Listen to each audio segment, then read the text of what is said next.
हर हर महादेव। शिव पुराण में आज रुद्र संहिता के प्रथम सृष्टि खंड में हम पढ़ेंगे। श्री हरि को सृष्टि की रक्षा का भार एवं भोग मोक्ष दान का अधिकार दे भगवान शिव का अंतर ध्यान होना। हर हर महादेव। परमेश्वर शिव बोले, उत्तम व्रत का पालन करने वाले हरे विष्णु, अब तुम मेरी दूसरी आज्ञा सुनो। उसका पालन करने से तुम सदा समस्त लोकों में माननीय और पूजनीय बने रहोगे। ब्रह्मा जी के द्वारा रचे गए लोक में जब कोई दुख या संकट उत्पन्न हो, तब तुम उन संपूर्ण दुखों का नाश करने के लिए सदा तत्पर रहना। तुम्हारे संपूर्ण दुस्सह कार्यों में मैं तुम्हारी सहायता करूंगा। तुम्हारे जो दुर्जय और अत्यंत उत्कट शत्रु होंगे, उन सबको मैं मार गिराऊंगा। हरे, तुम नाना प्रकार के अवतार धारण करके लोक में अपनी उत्तम कीर्ति का विस्तार करो और सबके उद्धार के लिए तत्पर रहो। तुम रुद्र के ध्येय हो और रुद्र तुम्हारे ध्येय हैं। तुम में और रुद्र में कुछ भी अंतर नहीं है। जो मनुष्य रुद्र का भक्त होकर तुम्हारी निंदा करेगा, उसका सारा पुण्य तत्काल भस्म हो जाएगा। पुरुषोत्तम विष्णु, तुमसे द्वेष करने के कारण मेरी आज्ञा से उसको नरक में गिरना पड़ेगा। यह बात सत्य है, इसमें संशय नहीं है। तुम इस लोक में मनुष्यों के लिए विशेषतः भोग और मोक्ष प्रदान करने वाले और भक्तों के ध्येय तथा पूज्य होकर प्राणियों का निग्रह और अनुग्रह करो। ऐसा कहकर भगवान शिव ने मेरा हाथ पकड़ लिया और श्री विष्णु को सौंपकर उनसे कहा, तुम संकट के समय सदा इनकी सहायता करते रहना। सबके अध्यक्ष होकर सभी को भोग और मोक्ष प्रदान करना तथा सर्वदा समस्त कामनाओं का साधक एवं सर्वश्रेष्ठ बने रहना। जो तुम्हारी शरण में आ गया वह निश्चय ही मेरी शरण में आ गया। जो मुझमें और तुम में अंतर समझता है वह अवश्य नरक में गिरता है। ब्रह्मा जी कहते हैं, देवर्षि, भगवान शिव का यह वचन सुनकर मेरे साथ भगवान विष्णु ने सबको वश में करने वाले विश्वनाथ को प्रणाम करके मंद स्वर में कहा। श्री विष्णु बोले, करुणा सिंधु जगन्नाथ शंकर, मेरी यह बात सुनिए। मैं आपकी आज्ञा के अधीन रहकर यह सब कुछ करूंगा। स्वामिन, जो मेरे भक्त होकर आपकी निंदा करे, उसे आप निश्चय ही नरकवास प्रदान करें। नाथ, जो आपका भक्त है वह मुझे अत्यंत प्रिय है। जो ऐसा जानता है उसके लिए मोक्ष दुर्लभ नहीं है। श्री हरि का यह कथन सुनकर दुखहारी हर ने उनकी बात का अनुमोदन किया और नाना प्रकार के धर्मों का उपदेश देकर हम दोनों के हित की इच्छा से हमें अनेक प्रकार के वर दिए। इसके बाद भक्त वत्सल भगवान शंभु कृपा पूर्वक हमारी ओर देखकर हम दोनों के देखते देखते सहसा वही अंतर ध्यान हो गए। तभी से इस लोक में लिंग पूजा का विधान चालू हुआ है। लिंग में प्रतिष्ठित भगवान शिव भोग और मोक्ष देने वाले हैं। शिवलिंग की जो वेदी या अर्घा है वह महादेवी का स्वरूप है और लिंग साक्षात महेश्वर का लय का अधिष्ठान होने के कारण भगवान शिव को लिंग कहा गया है, क्योंकि उन्हीं में निखिल जगत का लय होता है। महामुनि, जो शिवलिंग के समीप कोई कार्य करता है उसके पुण्य फल का वर्णन करने की शक्ति मुझमें नहीं है। रुद्र भक्तो नरो यस्तु तव निंदाम करिष्यति, तस्य पुण्यम च निखिलम द्रुतम भस्म भविष्यति। नरके पतनम तस्य त्वदेशात् पुरुषोत्तम, मदाज्ञया भवेद् विष्णो सत्यम सत्यम न संशय। त्वां यः समाश्रितो नूनं मावेव सः समाश्रितः, अन्तरं यस्य जानाति निरये पतति ध्रुवम्। मम भक्तस्य यः स्वामिन् तस्य निन्दां करिष्यति, तस्य वै निरये वासं प्रयच्छ नित्यं ध्रुवम्। त्वभक्तो यो भवेत् स्वामिन् प्रियतरो हि सः, एवं वै यो विजानाति तस्य मुक्तिर्न दुर्लभा। हर हर महादेव। अब हम पढ़ते हैं शिव पूजन की विधि तथा उसका फल। ऋषि बोले, व्यास शिष्य महाभाग सूत जी, आपको नमस्कार है। आज आपने भगवान शिव की बड़ी अद्भुत एवं परम पावन कथा सुनाई है। दयानिधे, ब्रह्मा और नारद जी के संवाद के अनुसार आप हमें शिव पूजन की वह विधि बताइए जिससे यहाँ भगवान शिव संतुष्ट होते हैं। ब्राह्मण, क्षत्रिय, वैश्य और शूद्र सभी शिव की पूजा करते हैं। वह पूजन कैसे करना चाहिए? आपने व्यास जी के मुख से इस विषय को जिस प्रकार सुना हो वह बताइए। महर्षियों का वह कल्याणप्रद एवं श्रुति सम्मत वचन सुनकर सूत जी ने उन मुनियों के प्रश्न के अनुसार सब बातें प्रसन्नता पूर्वक बताई। सूत जी बोले, मुनीश्वरों, आपने बहुत अच्छी बात पूछी है, परंतु वह रहस्य की बात है। मैंने इस विषय को जैसा सुना है और जैसी मेरी बुद्धि है उसके अनुसार आज कुछ कह रहा हूँ। जैसे आप लोग पूछ रहे हैं उसी तरह पूर्व काल में व्यास जी ने संत कुमार जी से पूछा था। फिर उसे उपमन्यु जी ने भी सुना था। व्यास जी ने शिव पूजन आदि जो भी विषय सुना था उसे सुनकर उन्होंने लोकहित की कामना से मुझे पढ़ा दिया था। इसी विषय को भगवान श्री कृष्ण ने महात्मा उपमन्यु से सुना था। पूर्व काल में ब्रह्मा जी ने नारद जी से इस विषय में जो कुछ कहा था वही इस समय मैं कहूंगा। ब्रह्मा जी ने कहा, नारद, मैं संक्षेप से लिंग पूजन की विधि बता रहा हूँ, सुनो। जैसा पहले कहा गया है वैसा जो भगवान शंकर का सुखमय निर्मल एवं सनातन रूप है उसका उत्तम भक्ति भाव से पूजन करें। इससे समस्त मनोवांछित फलों की प्राप्ति होगी। दरिद्रता, रोग, दुख तथा शत्रु जनित पीड़ा, ये 4 प्रकार के पाप कष्ट तभी तक रहते हैं जब तक मनुष्य भगवान शिव का पूजन नहीं करता। भगवान शिव की पूजा होते ही सारे दुख विलीन हो जाते हैं और समस्त सुखों की प्राप्ति हो जाती है। तत्पश्चात समय आने पर उपासक की मुक्ति भी होती है। जो मानव शरीर का आश्रय लेकर मुख्यतया संतान सुख की कामना करता है उसे चाहिए कि वह संपूर्ण कार्यों और मनोरथों के साधक महादेव जी की पूजा करे। ब्राह्मण, क्षत्रिय, वैश्य और शूद्र भी संपूर्ण कामनाओं तथा प्रयोजनों की सिद्धि के लिए क्रम से विधि के अनुसार भगवान शंकर की पूजा करें। प्रातः काल ब्रह्म मुहूर्त में उठकर गुरु तथा शिव का स्मरण करके तीर्थों का चिंतन एवं भगवान विष्णु का ध्यान करें। फिर मेरा, देवताओं का और मुनि आदि का भी स्मरण चिंतन करके स्तोत्र पाठ पूर्वक शंकर जी का विधि पूर्वक नाम लें। उसके बाद शैया से उठकर निवास स्थान से दक्षिण दिशा में जाकर मल त्याग करें। मुने एकांत में मलोत्सर्ग करना चाहिए। उससे शुद्ध होने के लिए जो विधि मैंने सुन रखी है उसी को आज कहता हूँ।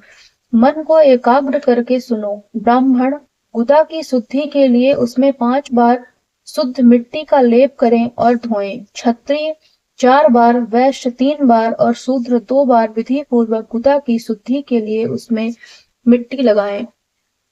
लिंग में भी 1 बार प्रयत्न पूर्वक मिट्टी लगानी चाहिए। तत्पश्चात बाएं हाथ में 10 बार और दोनों हाथों में 7 बार मिट्टी लगाकर धोएं। तात प्रत्येक पैर में 3-3 बार मिट्टी लगाएं, फिर दोनों हाथों में भी मिट्टी लगाकर धोएं। स्त्रियों को शूद्र की ही भांति अच्छी तरह मिट्टी लगानी चाहिए। हाथ पैर धोकर पूर्ववत शुद्ध मिट्टी लें और उसे लगाकर दांत साफ करें। फिर अपने वर्ण के अनुसार मनुष्य दातुवन करे। ब्राह्मणों को 12 अंगुल की दातुवन करनी चाहिए। क्षत्रिय 11 अंगुल, वैश्य 10 अंगुल और शूद्र 9 अंगुल की दातुवन करे। यह दातुवन का मान बताया गया है। मनु स्मृति के अनुसार काल दोष का विचार करके ही दातुवन करे या त्याग दे। तात, षष्ठी प्रतिपदा, अमावस्या, नवमी, व्रत का दिन, सूर्यास्त का समय, रविवार तथा श्राद्ध दिवस ये दंत धावन के लिए वर्जित हैं। इनमें दातुवन नहीं करनी चाहिए। दातुवन के पश्चात तीर्थ, जलाशय आदि में जाकर विधि पूर्वक स्नान करना चाहिए। विशेष देश काल आने पर मंत्रोच्चारण पूर्वक स्नान करना उचित है।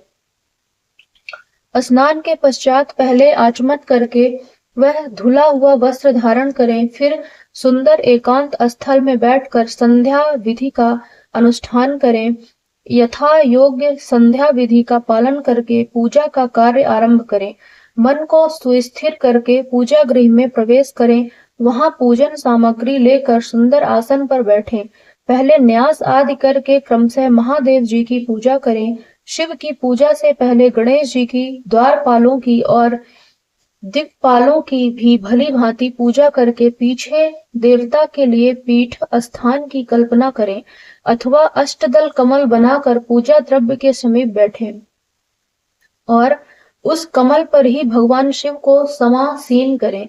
तत्पश्चात 3 आचमन करके पुनः दोनों हाथ धोकर 3 प्राणायाम करके मध्यम प्राणायाम अर्थात कुंभक करते हुए समय त्रिनेत्रधारी भगवान शिव का इस प्रकार ध्यान करें। उनके 5 मुख हैं, 10 भुजाएं हैं, शुद्ध स्फटिक के समान उज्ज्वल कांति है, सब प्रकार के आभूषण उनके श्रीअंगों को विभूषित करते हैं तथा वे व्याघ्र चर्म की चादर ओढ़े हुए हैं। इस तरह ध्यान करके ये भावना करें कि मुझे भी इनके समान ही रूप प्राप्त हो जाए। ऐसी भावना करके मनुष्य सदा के लिए अपने पाप को भस्म कर डाले। इस प्रकार भावना द्वारा शिव का ही शरीर धारण करके उन परमेश्वर की पूजा करे। शरीर शुद्धि करके मूल मंत्र का क्रमशः न्यास करे अथवा सर्वत्र प्रणव से ही षडंगनाश करे। ओम अद्वित्यादि रूप से संकल्प वाक्य का प्रयोग करके फिर पूजा आरंभ करे। पाद्य अर्घ्य और आचमन के लिए पात्रों को तैयार करके रखे। बुद्धिमान पुरुष विधि पूर्वक भिन्न भिन्न प्रकार के 9 कलश स्थापित करे, उन्हें कुसाओं से ढक कर रखे और कुसाओं से ही जल लेकर उन सब का प्रोक्षण करे। तत्पश्चात उन सभी पात्रों में शीतल जल डाले। फिर बुद्धिमान पुरुष देखभाल कर प्रणव मंत्र के द्वारा उनमें निम्नांकित द्रव्यों को डाले। खस और चंदन को पाद्य पात्र में रखे। चमेली के फूल, शीतल चीनी, कपूर, बड़की, जड़ तथा तमाल, इन सबको यथोचित रूप से कूट पीस कर चूर्ण बना ले और आचमनीय के पात्र में डाले। इलायची और चंदन को तो सभी पात्रों में डालना चाहिए। देवादिदेव महादेव जी के पार्श्व भाग में नंदीश्वर का पूजन करें। गंध, धूप तथा भांति भांति के दीपों द्वारा शिव की पूजा करें। फिर लिंग शुद्धि करके मनुष्य प्रसन्नता पूर्वक मंत्र समूहों के आदि में प्रणव तथा अंत में नमः पद जोड़कर उनके द्वारा इष्ट देव के लिए यथोचित आसन की कल्पना करें। फिर प्रणव से पद्मासन की कल्पना करके यह भावना करें कि इस कमल का पूर्व दल साक्षात अणिमा नामक ऐश्वर्य रूप तथा अविनाशी है, दक्षिण दल लघिमा है, पश्चिम दल महिमा है, उत्तर दल प्राप्ति है, अग्निकोण का दल प्राकाम्य है, नैऋत्य कोण का दल ईशित्व है, वायव्य कोण का दल वशित्व है, ईशान कोण का दल सर्वज्ञत्व है। और उस कमल की कर्णिका को सोम कहा जाता है। सोम के नीचे सूर्य है, सूर्य के नीचे अग्नि है और अग्नि के भी नीचे धर्म आदि के स्थान है। क्रमशः ऐसी कल्पना करने के पश्चात चारों दिशाओं में अव्यक्त महत्व अहंकार तथा उनके विकारों की कल्पना करें। सोम के अंत में सत्व, रज और तम, इन तीनों गुणों की कल्पना करें। इसके बाद सद्योजात, प्रपद्यामि इत्यादि मंत्र से परमेश्वर शिव का आवाहन करके ओम वामदेवाय नमः इत्यादि वामदेव मंत्र से उन्हें आसन पर विराजमान करें। फिर ओम तत्पुरुषाय विद्यमहे इत्यादि रुद्र गायत्री द्वारा इष्ट देव का सानिध्य प्राप्त करके उन्हें अघोरेभ्यो अथ इत्यादि अघोर मंत्र से वहां निरुद्ध करें। फिर ईशानः सर्व विद्यानाम इत्यादि मंत्र से आराध्य देव का पूजन करें। पाद्य और आचमनीय अर्पित करके अर्घ्य दें। तत्पश्चात गंध और चंदन मिश्रित जल से विधि पूर्वक रुद्र देव को स्नान कराएं। फिर पंचगव्य निर्माण की विधि से 5 द्रव्यों को एक पात्र में लेकर प्रणव से ही अभिमंत्रित करके उन मिश्रित गव्य पदार्थों द्वारा भगवान को नहलाएं। तत्पश्चात पृथक पृथक दूध, दही, मधु, गन्ने के रस तथा घी से नहलाकर समस्त अभीष्टों के दाता और हितकारी पूजनीय महादेव जी का प्रणव के उच्चारण पूर्वक पवित्र द्रव्यों द्वारा अभिषेक करें। पवित्र जल पात्रों में मंत्रोच्चारण पूर्वक जल डालें। डालने से पहले साधक श्वेत वस्त्र से उस जल को यथोचित रीति से छान ले। उस जल को तब तक दूर ना करे जब तक इष्ट देव को चंदन ना चढ़ा ले। तब सुंदर अक्षतों द्वारा प्रसन्नता पूर्वक शंकर जी की पूजा करे। उनके ऊपर कुश, अपामार्ग, कपूर, चमेली, चंपा, गुलाब, श्वेत कनेर, बेला, कमल और उत्पल आदि भांति भांति के अपूर्व पुष्प एवं चंदन आदि चढ़ाकर पूजा करे। परमेश्वर शिव के ऊपर जल की धारा गिरती रहे, इसकी भी व्यवस्था करें। जल से भरे भांति भांति के पात्रों द्वारा महेश्वर को नहलाएं। मंत्रोच्चारण पूर्वक पूजा करनी चाहिए, वह समस्त फलों को देने वाली होती है। तात, अब मैं तुम्हें समस्त मनोवांछित कामनाओं की सिद्धि के लिए उन पूजा संबंधी मंत्रों को भी संक्षेप से बता रहा हूँ। सावधानी के साथ सुनो। पाव मान मंत्र से, वांग में इत्यादि मंत्र से, रुद्र मंत्र तथा नील रुद्र मंत्र से, सुंदर एवं शुभ पुरुष सूक्त से, श्री सूक्त से, सुंदर अर्थ अथर्व शीर्ष के मंत्र से, आ नो भद्रा इत्यादि शांति मंत्र से, शांति संबंधी दूसरे मंत्रों से, भारुंड मंत्र और अरुण मंत्रों से, अर्थाभीष्ट साम तथा देवव्रत साम से, अभित्वा इत्यादि रथंतर साम से, पुरुष सूक्त से, मृत्युंजय मंत्र से तथा पंचाक्षर मंत्र से पूजा करें। 1 सहस्त्र अथवा 101 जलधाराएं गिराने की व्यवस्था करें। यह सब वेद मार्ग से अथवा नाम मंत्रों से करना चाहिए। तदनंतर भगवान शंकर के ऊपर चंदन और फूल आदि चढ़ाएं। प्रणव से ही मुखवास, तांबूल आदि अर्पित करें। इसके बाद जो स्फटिक मणि के समान निर्मल, निष्कल, अविनाशी, सर्वलोक कारण, सर्वलोकमय परम देव हैं, जो ब्रह्मा, रुद्र, इंद्र और विष्णु आदि देवताओं की भी दृष्टि में नहीं आते, वेद वेत्ता विद्वानों ने जिन्हें वेदांत में मन वाणी के अगोचर बताया है, जो आदि मध्य और अंत से रहित तथा समस्त रोगियों के लिए औषध रूप हैं, जिनकी शिव तत्व के नाम से ख्याति है तथा जो शिवलिंग के रूप में प्रतिष्ठित हैं, उन भगवान शिव का शिवलिंग के मस्तक पर प्रणव मंत्र से ही पूजन करें। धूप, दीप, नैवेद्य, सुंदर तांबूल एवं सुरम्य आरती द्वारा यथोक्त विधि से पूजा करके स्तोत्रों तथा अन्य नाना प्रकार के मंत्रों द्वारा उन्हें नमस्कार करें।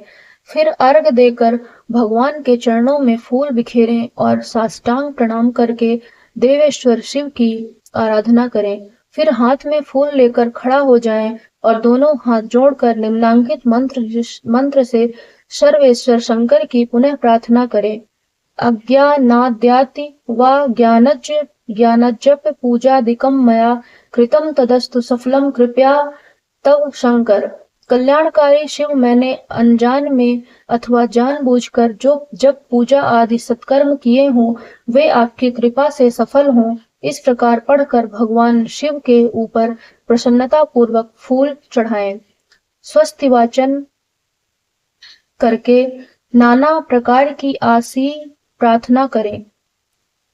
फिर शिव के ऊपर मार्जन करना चाहिए। मार्जन के बाद नमस्कार करके अपराध के लिए क्षमा प्रार्थना करते हुए पुनराग गमन के लिए विसर्जन करना चाहिए। इसके बाद अद्या से आरंभ होने वाले मंत्र का उच्चारण करके नमस्कार करें। ओम स्वस्ति न इंद्रो बृहद्बृद्धश्रवाः, स्वस्ति न पूजा विश्ववेदाः, स्वस्ति नस्ताक्षर्यो अरिष्टनेमिः, स्वस्ति न बृहस्पतिर्दधातु इत्यादि स्वस्ति वाचन संबंधी मंत्र है। दूसरा मंत्र, काले वर्षतु पर्जन्यः, पृथ्वी सस्यशालिनी, देशो अयं क्षोभ रहितो, ब्राह्मणाः सन्तु निर्भयाः, सर्वे च सुखिनः सन्तु, सर्वे सन्तु निरामयाः, सर्वे भद्राणि पश्यन्तु, मा कश्चित् दुःख भावेत इत्यादि आशय प्रार्थनाएं हैं। तीसरा मंत्र, ओम आपो हिम षष्टमायो भुवः इत्यादि 3 मार्जन मंत्र कहे गए हैं। इन्हें पढ़ते हुए इष्ट देव पर जल छिड़कना मार्जन कहलाता है। अपराध सहस्त्राणि क्रियन्ते अहर्निशं मया तानि सर्वाणि मे देव क्षमस्व परमेश्वर इत्यादि क्षमा प्रार्थना संबंधी श्लोक है। पांचवा मंत्र है यान्तु देवगणा सर्वे पूजा मां दयाय माम कीमम अभीष्ट फलदायनाय पुनराग मनाय च इत्यादि विसर्जन संबंधी श्लोक है। छठवां ओम आद्या देवा उदिता सूर्यस्य निरंश पिपित्रा निर्वाद्यात् तन्नो मित्रो वरुणो माम हन्ता मदिति सिंधु पृथ्वी उत द्वौ।